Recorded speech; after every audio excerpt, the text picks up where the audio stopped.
I am warning this government that when the genocide history of Gaza will be written, this Prime Minister will also be in the list of accomplices. 61,709 Palestinians have been killed. 1.2 million people being made homeless. Deliberate starvation has happened and people have no drinking water. And what do we see now? We have heard the Prime Minister saying, I'll stop the war in Ukraine. I demand from the government that let our country take the responsibility of constructing the health sector in Gaza. Invite more Palestinians to India on scholarship. Let them rebuild that Gaza. We have lost 2,000 square kilometers of land and it is back to business with China.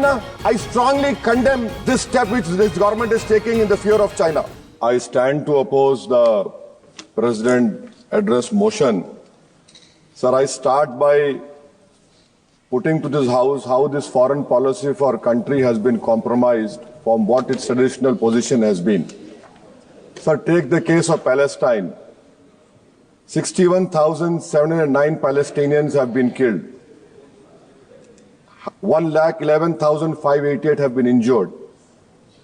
India is a signatory to, India is a part to Genocide Convention, and the Genocide Convention says that anyone who's party to the Genocide Convention must contribute to ensure it prohibits from contributing to genocide and also requires to take steps to prevent it.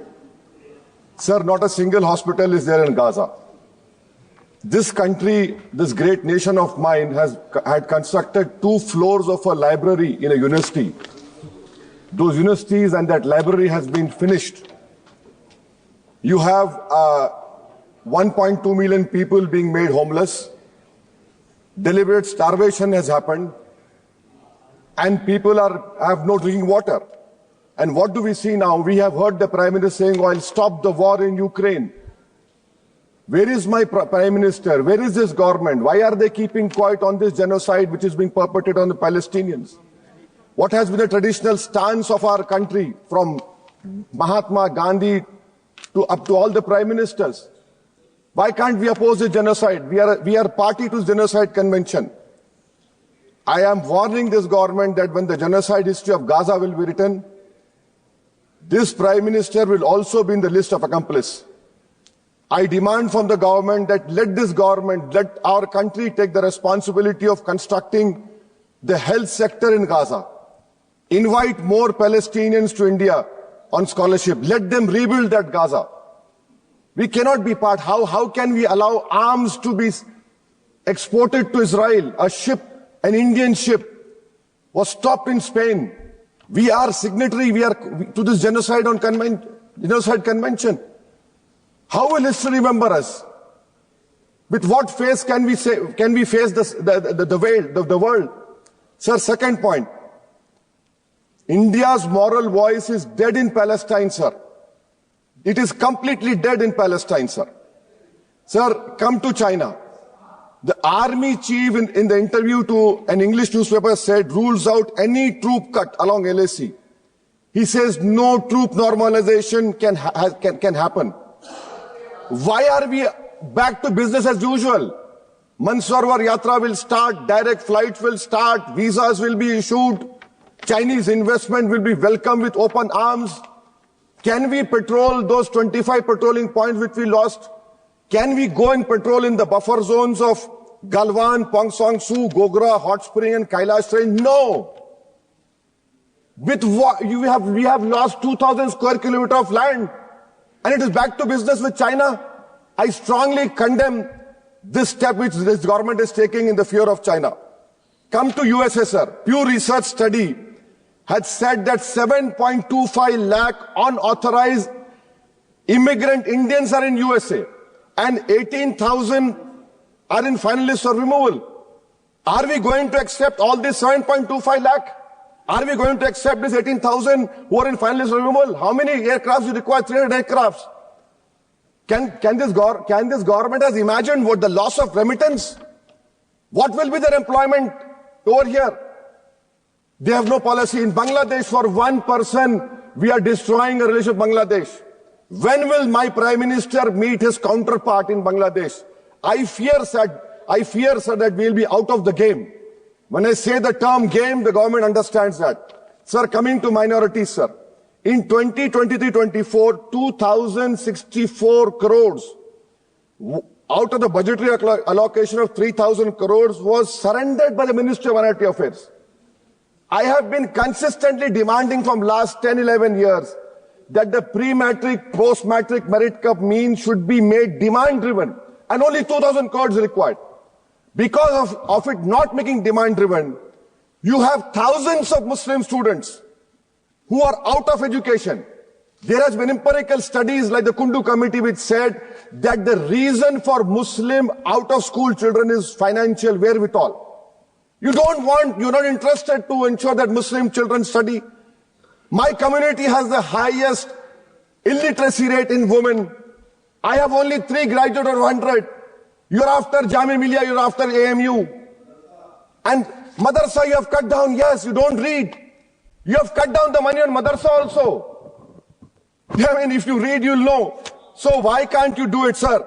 And that is why I say, sir, this PMVJK scheme, come to Mustafabad and Okhla and see. You have Mount Everest of garbage which is being dumped right inside a Muslim area. Why? Because it's a Muslim area. And then you have this person who was given birth politically through surrogacy by an institute which has an allegiance to a person who wrote "We Are a Nation Undefined" and bunch of thoughts. That person day in, day out lies. He lies. His whole start point and end is lies only. But what I'm hearing from the ground, which I've seen, a pure organic Muslim leadership will emerge on Wednesday, sir. Sir, I am cautioning and warning this government. If you bring and make a Waqf law in the present form, which will be violation of Article 25, 26 and 14, it will lead to social instability in this country. It has been rejected by the entire Muslim community. No Waqf property will be left. Nothing will be left, I say. You want to make India Viksit Bharat? We want Viksit Bharat. You want this country to take back into 80s and early 90s? It will be your responsibility. Because as a proud Indian Muslim, I will not lose an inch of my masjid. Forget about a masjid. I will not lose an inch of my dargah. I will not allow that. We will no more say and come and give a diplomatic talk over here. This is the house which I have to stand up and say honestly that my community, which you are proud Indians, it is my property, not given by anyone. You cannot snatch it away from me. Waqf is a form of a worship for me. Sir, unemployment, youth unemployment is increased to 45%. I'll give you example, sir. Mumbai airport, for 1,800 jobs, 15,000 graduates turned up, sir. 15,000 graduates. I must congratulate the Prime Minister. Sir, in Bihar and UP, you see train stations overflow with aspirants every time there's an exam for government. In public sector, oil and gas sector, sir, 15,700 jobs lost, even though their revenue doubled. Central PSUs eliminated 2.7 lakh jobs over past decade. MSMEs, sir, in April, August 2024, on 11,500 MSMEs would have been shut down. Manufacturing employment fell from 12.6 in 11-12 to 11.4 in 22-23. Sir, in conclusion, what is the government showing us? And I really feel pity for the allies of NDA. Despite they are 240, they are irrelevant now. I mean, you can take something here and there, but what about the country at large? What about the youth of this country, which the only nation in the world which has a demographic dividend is India. And this government has failed to uplift the youth. That is why I on the grounds which I have submitted, I oppose this present motion.